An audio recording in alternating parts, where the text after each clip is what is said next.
এক বাবা তার মেয়েকে আইফোন গিফট করার পরে পরের দিন জিজ্ঞেস করে, মা তুমি আইফোন পাওয়ার পর সর্বপ্রথম কি করেছো? মেয়ে তার বাবাকে উত্তর দেয়, আইফোন পাওয়ার পরে সর্বপ্রথম আমি স্ক্রিন প্রোটেক্টর আর ব্যাক কভার অর্ডার করেছি। বাবা বললেন, তোমার কি মনে হচ্ছে না তুমি আইফোন কোম্পানিকে অপমান করছো?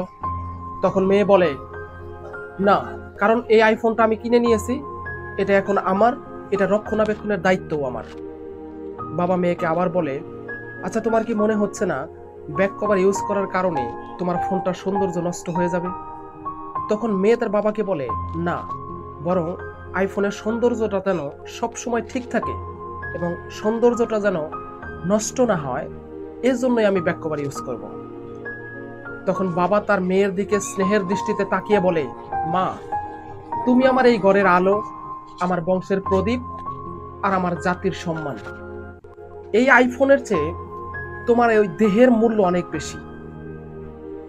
একটা আইফোন হেফাজতে রাখার জন্য সেটা রক্ষণাবেক্ষণের দায়িত্ব যদি তোমার হয়, তাহলে তোমার বডিটার দায়িত্ব কি তোমার নয়? তোমার শরীরটা, তোমার দেহটা রক্ষণাবেক্ষণের দায়িত্ব কি তোমার নয়? আমি যখন জিজ্ঞেস করলাম ব্যাক কভার ইউজ করার কারণে তোমার ফোনের সৌন্দর্য নষ্ট হয়ে যাবে না, তুমি বললে সৌন্দর্যটা যেন সবসময় ঠিক থাকে, এই জন্যই তুমি ব্যাক কভার ইউজ করতেছো বা করবে।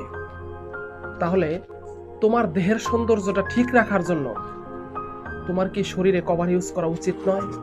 তোমার কি পর্দা করা উচিত নয়? বাবার এইসব প্রশ্নের কোনো উত্তর তার মেয়ের কাছে ছিল না, শুধু অঝরে চোখের জল ফেলা ছাড়া। বাবা তার মেয়েকে আরো বললেন, মা শোন, মেয়েরা পর্দা করলে মেয়েদের সৌন্দর্য কমে না, বরং সৌন্দর্য বেড়ে যায়। মেয়েদের সৌন্দর্য পরপুরুষের কাছে প্রদর্শন করলে তাদের সৌন্দর্য নষ্ট হয়ে যায়। এখন সিদ্ধান্ত তোমার, তুমি পর্দা করে জান্নাতের মেহমান হবে, নাকি বেপর্দায় চলাফেরা করে পরপুরুষের লালসার শিকার হবে। পারলে ভিডিওটা একটা শেয়ার করে দিবেন, হতে পারে আপনার একটা শেয়ারে আমার কোনো বোন সচেতন হবে। আল্লাহ হাফেজ।